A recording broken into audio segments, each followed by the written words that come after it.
வணக்கம். சில நூற்றாண்டுகளுக்கு முன்பு என்ன நடக்கிறது என்றே தெரியாமல் பல குழந்தைகளுக்கு கை கால் பலவீனமாகி வாழ்நாள் முழுவதும் அப்படியே இருந்தார்கள்.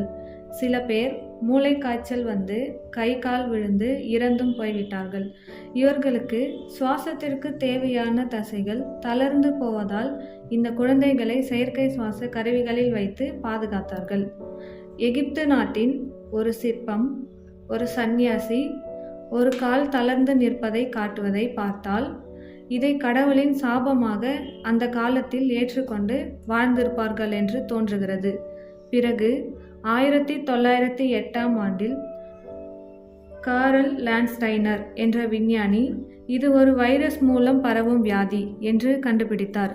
அதன் பிறகு வைரஸின் உருவ அமைப்பை கண்டறியப்பட்டு அவை 3 வகைகளாக என்றும் நிரூபிக்கப்பட்டது. இந்த வைரஸ் மிருகங்களை பாதிக்காது. போலியோமைலைட்டிஸ் என்னும் இந்த வைரஸ் மனிதனின் குடலில் வாழ்ந்து இனப்பெருக்கம் கொண்டு மற்ற மனிதர்களுக்கு சரியாக சுத்தம் செய்யப்படாத கைகளாலும் மலக்கழிவு மீது மொய்க்கும் ஈக்களாலும் சரியாக சுத்தம் செய்யாத கீரை மற்றும் கிழங்கு வகைகள் காய்கறிகளின் மூலம் மீண்டும் மனிதனின் வாய் வழியாக உணவோடு புகுந்து குடலில் பெறுகிறது.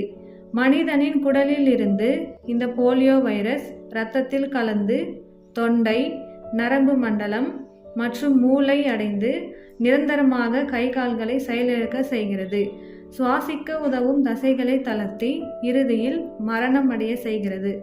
முதலில் எல்லோருக்கும் வருவது போல வெறும் தொண்டை கரகரப்பு, காய்ச்சல், சோர்வு, தலைவலி போன்றவை மட்டுமே வரும். பிறகு கழுத்தில் இறுக்கம், பேச்சிலும் விழுங்குவதிலும் கடினம், வாந்தி, வயிற்றுப்போக்கு, வெளிச்சத்தில் கண்கூச்சம், கை கால்களில் வலுவிழப்பு, மூச்சு திணறல் என அதிகரித்து கொண்டே போகும்.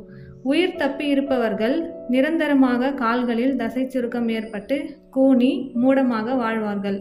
வைத்தியம்தான் இல்லை, குறைந்தபட்சம் தடுப்பு முறையாவது உருவாக்குவோம் என்று வைராகியத்துடன் 1955ஆம் ஆண்டு ஜான் சல்க் என்னும் விஞ்ஞானி முதலில் தடுப்பு ஊசி ஒன்று கண்டுபிடித்தார்.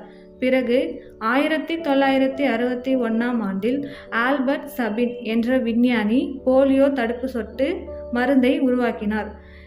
இதன் அருமையான ஆற்றலும் சுலபமான வழங்குமுறையும் முன்னிட்டு 1974ஆம் ஆண்டு உலக சுகாதார மையம் போலியோ திட்டத்தை விரிவாக்கி உலகம் முழுவதும் பயன்பெற செய்தது.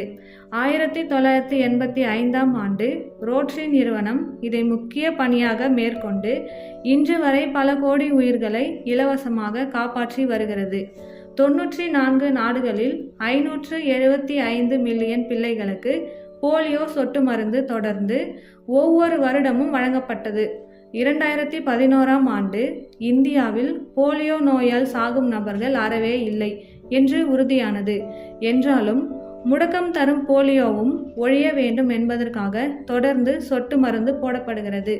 இவர்களுக்கு வேறு வேலை இல்லை, எப்பொழுது பார்த்தாலும் சொட்டு மருந்து என்று வந்து விடுவார்கள் என்று அலுத்து கொள்ளாமலும் இந்த மருந்தை குழந்தைக்கு பாதுகாப்பாக ஏற்படுமோ என்று பயப்படாமல் தயவு செய்து உங்கள் பிள்ளைகளை போலியோ சொட்டு மருந்து முகாம்களுக்கு அழைத்து சென்று போட்டுக்கொள்ளுங்கள். 6 வார குழந்தை முதல் 6 வயது குழந்தைகள் வரை சொட்டு மருந்து போடப்படுகிறது. இது எவ்வளவு முக்கியம் என்று இப்பொழுது நீங்கள் தெரிந்து கொண்டதை மற்றவருக்கும் சொல்லி போலியோ இல்லாத ஆரோக்கியமான உலகை உண்டாக்குவோம். வாருங்கள்.